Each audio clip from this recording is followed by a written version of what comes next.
Блин, ребят, смотрите просто, что за красивый аппарат прям.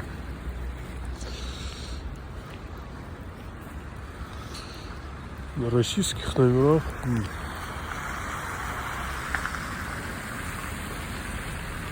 Скорее всего, под реставрацию взяли.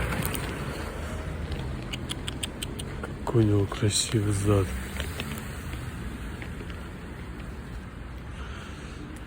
Вот это тебе Линкольн.